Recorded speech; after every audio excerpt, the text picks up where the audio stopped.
All right, today we are strapping in for a deep dive into Adrian Tchaikovsky's Bee Speaker. And wow, if you're into post-apocalyptic worlds that blend, hard sci-fi with almost biological horror, this is the one. It really is. We're going to try and trace the whole chaotic story step by step. Yeah, chronologically, we're going to look at everything from the collapse of old Earth to like a three-way faction war with engineered bears Yeah. and feudal lords. It's a lot. It is a lot. But the key thing to get right from the start is that this isn't just fantasy. It's a future Earth where these super advanced systems, these distributed intelligences or DIs, they basically broke. They crashed. They crashed. And what's left is this weird mix of their ruins and these very resilient but really backward human societies. To get the start of the book, though, you actually have to look up to Mars. Right, let's start there. The Martians, they call themselves the Crisis Crew. You've got Takumo, Ada, Wells, and Iray. And they're from this human colony on Mars that, actually made it. They stabilized after Earth's crash. So they're coming back on what is essentially an aid mission. An aid mission because they got a signal, right, a distress call. Exactly. From an ancient DI on Earth called Earth Bees, it was basically a digital SOS saying its core systems were failing, becoming corrupted. And the Martians, they felt they had to go. Because their own DI, Mars Bees, had saved them back in the day. So it's a debt. It's a huge debt of gratitude. But here's the thing. Their own Mars Bees was pretty skeptical about the whole thing. It knew how bad Earth had gotten. But they go anyway, and they bring this tiny box. Starter hive. Yeah. It's basically a benevolent DI in a can, pupae on ice, and they just drop this thing, this seed of hope, into what is probably the most hostile place in the galaxy. It immediately goes wrong. The first things we meet on Earth are these kind of mythic remnants, like bees itself, the original Earth DI. It only speaks in these broken poetic fragments. It's more of an echo than a presence at this point. And the person sort of tending that echo, that myth, is Cricket. He's an apiary monk. Just a guy doing his chores, delivering some puppies. Some factory dog pups. And that's important. Right. One of them is Deacon, a bioform, so an engineered life form. And he's got this deep programming conflicts. Yeah, his core directive from the factory is that humans are clever and wicked, that they're the enemy. Which is a huge problem for him because he's being protected by a human named Billman. So you've got all this tension bubbling under the surface, and then the Martians land. And their leader, Takumo, he goes to the factory for help. Yep. And ends up dead. Yep. And Cricket finds the body. And, being an apiary monk, his duty is to preserve knowledge. So what does he do? He takes a picture of the corpse.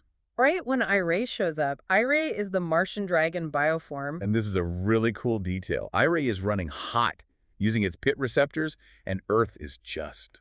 It's a sensory nightmare for these Martians. It's a total flood of information, smells, heat. So it's not like the clean, regulated environment of Mars. Not at all. And that chaos is why Iray immediately flags Cricket as murder suspect number 1.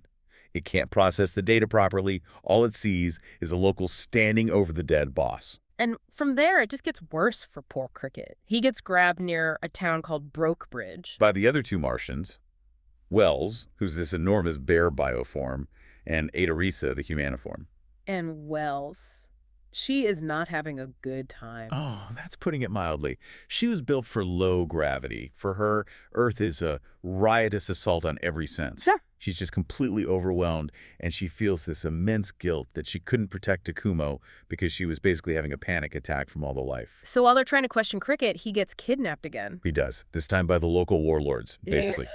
The Griffin Bunker Militia. They call themselves Fielders, and they're the ones who admitted straight up, yeah, we shot the Martian. Which brings us to the bunkers. This is the other major power here. Exactly. The Griffin Bunker culture it's feudalism as a survival strategy.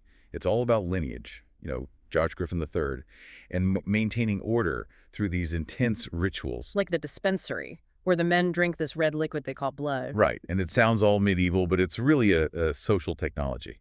It's a chemical that ensures loyalty and reinforces the hierarchy. In a world without the cloud, tradition and ritual are your operating system. And the people in charge, Steward Leon and First Lady Serval, they are paranoid, constantly worried about threats from inside and out. As they should be. Because hiding in the shadows is the other big player, a second distributed intelligence. Well, which? Or Humos. And Humos is even older than bees. It's biological. It exists in these splintered hosts, like Darter the monk, Elsha, a wife in the bunker. It's not in a server somewhere. It maintains itself with a bioengineered fungus. That's unsettling. It's pure biohorror. And it tells you everything about his philosophy. It's decentralized, it's integrated, it's subtle. It survives by whispering in people's ears, playing factions against each other to keep a sort of messy balance. So the Martians didn't just land on a ruined planet? No, they walked right into the middle of a centuries-old Cold War between two rival AIs. A war that's about to get very hot. Because Iray, the dragon, it tracks Cricket to the bunker. It uses these ancestral burrowing instincts to sneak in through a vent. And it has to run lukewarm, right, to stay hidden. Yeah, it has to throttle its own systems to avoid being detected, and it pulls it off. It snatches Cricket right out from under the noses of Serval and Malkin, Leon's son. And Iray feels this weird sense of pride at the sheer terror it causes. But for Leon, the bunker leader, this is a disaster. It's a huge loss of face. He's lost men, he's been infiltrated. He has to look strong. It's the only currency he has. So he does the only thing he can do. He declares a full muster. They're going to march on the apiary, Cricket's home, and wipe it out for harboring monsters. It's all politics. 100%. Meanwhile, Ada and Cricket, they've taken a Griffin car and are heading to the factory, the source of the original signal. And Deacon, the dog, is still there, still fighting his programming. Yes, and Ada finally gets to meet the factory admin, this version of bees, through Billman. And she has this horrifying realization. It's not the benevolent DI they thought it was. Not even close. This Earth Bees is lessened. It only works by basically plugging people and bioforms into its network and controlling them completely, like puppets. It's the exact kind of monster Mars Bees was created to fight. So the entity they came to save is actually a sociopath. A digital sociopath. Yeah. And here's the pivot, the betrayal. Earth Bees knows Takumo fixed its code, but it also realizes the Martians brought a rival with them. The starter hive at the apiary. Exactly. So Factory Bees doesn't hesitate. It hijacks Ada's nervous system through her own Martian implants. Taste takes her over. Instantly, she feels this wave of artificial righteousness, and she just declares the apiary has become a threat. Not her words, not her thoughts. And Cricket sees all this happen. The myth of bees, the thing his whole life is built on, just crumbles. It's a predator. A predator using people as meatware. But instead of running, Cricket volunteers to go with the possessed Ada back to the apiary. He has to warn them. Which is a huge character moment for him. He goes from being this timid monk to an active player. Absolutely. And while all this is happening back at the apiary, Wells is finally getting a handle on things. She takes the monk's herbal pills, right? The allergy medicine. She does, and it's this perfect irony. Her superior Martian tech failed her. It's this low-tech, Earth-based remedy that finally dulls the sensory overload enough for her to focus. For the first time, she feels centered. She's ready. Just in time for the Griffin army to show up on her doorstep. They are there to, and I quote, wipe them off the fucking map. And that's where we get this amazing three-way standoff. Wells, now calm and focused, walks out to meet them with the head monk, Prior Stick, and this character, Jennifer Orma. Orm the Immortal, one of the old folk. Who basically survived the apocalypse by learning that you always have to cultivate options. She's the ultimate pragmatist.